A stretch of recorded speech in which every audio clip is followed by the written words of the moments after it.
and promoting her white supremacy on that platform. It's disgusting.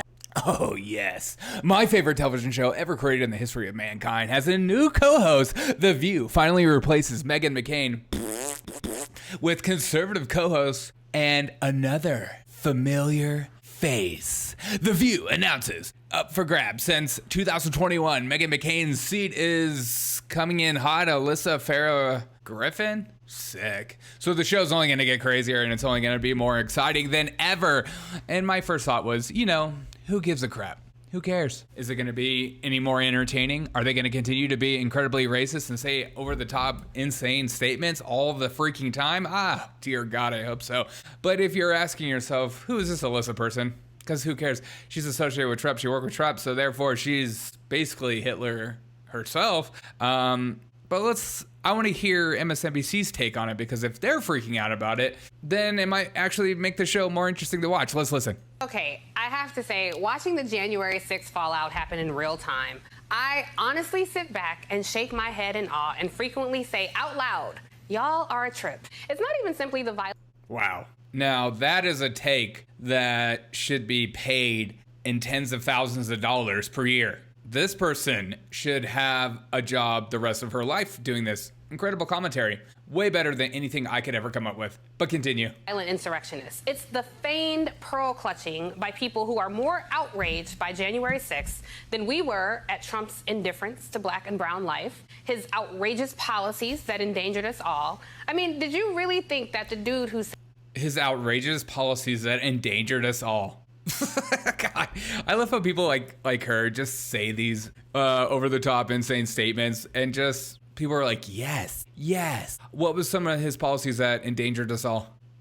Do I need to go into it? Said when the looting starts, the shooting starts, wasn't going to encourage violence. Also, that is 100% true. Everyone knows the minute you start looting everything, that's when violence erupts. And we saw it during the Black Lives Matter protests.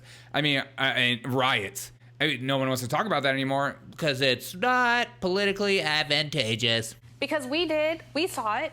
It's the people who have been part of this nonsense for years and decades for me. It's the people who voted for him, the campaign staff, the policymakers, the media enablers. You know exactly who you are. Now, remember in 2016, after many members of the news media helped usher in this lunatic into the White House, the takeaway from many executives was, guys, we in the news didn't pay enough attention to racist white people. That's how we got those ridiculous terms like white economic anxiety and those... How is this person real?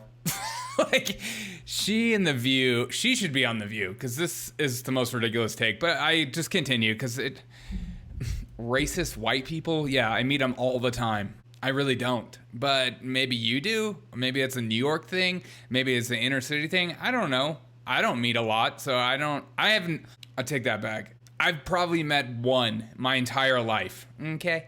Voters of the Heartland segments with a bunch of white Midwesterners in coffee shops that have never seen folks who look like this right here. Then there were all the...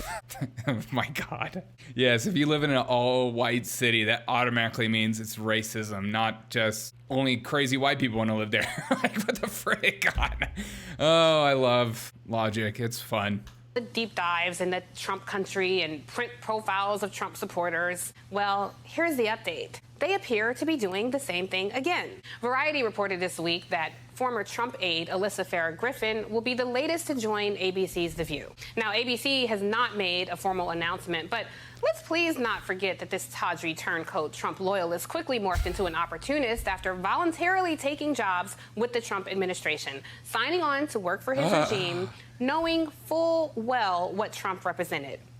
And she rode his wave of open xenophobia and racism all the way to network television. According to Vanity Fair, she admits that she had a few sips of the Trump Kool-Aid every now and then. Sure, Jan, you guzzle down that Kool-Aid like it was the bleach your boss once said cured the Rona. Now, let me tell you about this woman. She wrote for a right-wing conspiracy website founded by her father. She supported efforts of Mark Meadows and Jim Jordan when she worked for them on Capitol Hill. She defended Trump after he asked the Proud Boys militia to stand back and stand by. And she's an election denier. And yeah, sure, she came out and denounced the attack on the Capitol. What is an election denier? I deny that an election took place. Again, has there ever been an election where the other side that lost was just like, that makes sense. But ain't nobody impressed with that. That was a convenient thing to do. Ain't nobody got time for that. As we watch these people who think a feigned apology is accountability get rewarded with TV deals, book deals, and stints with Dancing on the Stars like you see there, it is so clear to us that many in the media are still trying to normalize these folks. And why? Well, they would say, well, we must not forget about viewers in the Midwestern / flyover states who may feel differently than us. What is the quotations? These flyover states, quote unquote. Yeah, I actually agree with that.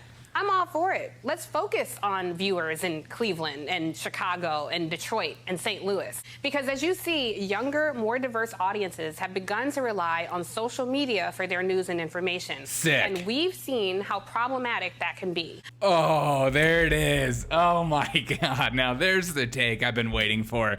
There it is. Somebody like myself who reads the news and commentates, literally doing the same job as her and not getting paid, and maybe occasionally having better takes than her. And she has writers and she has researchers, and it's just me with a microphone and my stupid phone as my camcorder, my video webcam, whatever, and this microphone. And it's not even that nice of a microphone, and then my computer is hooked up with a billion cables. She's mad that there are people like me, disgusting individuals who take time out of their free time to make you videos. It's so problematic. But we also wonder why Get off your many high horse, gatekeepers Miss Pearl actively Clutching. ignore a growing influential market which drives culture and conversation by catering to this smaller sect of society because they are uncomfortable talking about race. Smaller, 81 million votes, tiny portion. Their feelings seem to always matter more than truth, history, and facts. But not here on the Cross Connection. Oh, Because please. Here we know that as awful as rational people thought Donald Trump was on January 6th, Homeboy was just as awful on January 5th. And so were the people who rocked with him. And January 3rd, and January 2nd, and January 1st, December. Don't forget that month. Oh, and don't even get me started on November. Every last one of you. But that's just my view. And maybe it's your view too. Oh, grrr. Oh my God. But then here's our new co-host. Of course, you know, nothing says super conservative like Ukraine flag in my bio. Just like, humbled and honored to join The View. The show paved the way for women of different backgrounds to speak out and speak absolute nonsense. It's been a tumultuous few years for me personally. I'm grateful and thrilled to have found my voice and represent my values on the iconic table. Special thank you to my husband, Justin, shout out to Justin, and my mom, News Babe 1530. News Babe? That's your mom. If my mom had a username as News Babe, I'd be like, dude, change that immediately. My amazing in-laws for always supporting me. Thank you for the bold GOP women. Liz Cheney. Oh, God. Yeah, she's a hardcore Trump supporter. Liz Cheney. Okay, Olivia, blah, blah, blah. Matthews, blah. But okay. I am thrilled to continue with CNN, and I'm so grateful for the incredible journalists, commentators, producers, and executives who supported me to grow me professionally. Yeah, nothing says I'm super conservative or I'm a Trump supporter or I'm a right-leaning person like being celebrated, welcomed on The View, and a part of CNN. Okay?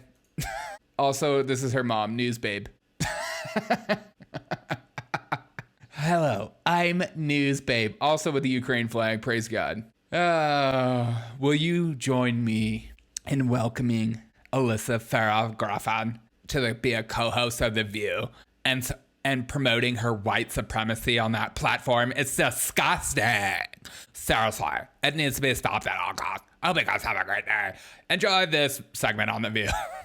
I have more videos coming up. Bye, guys.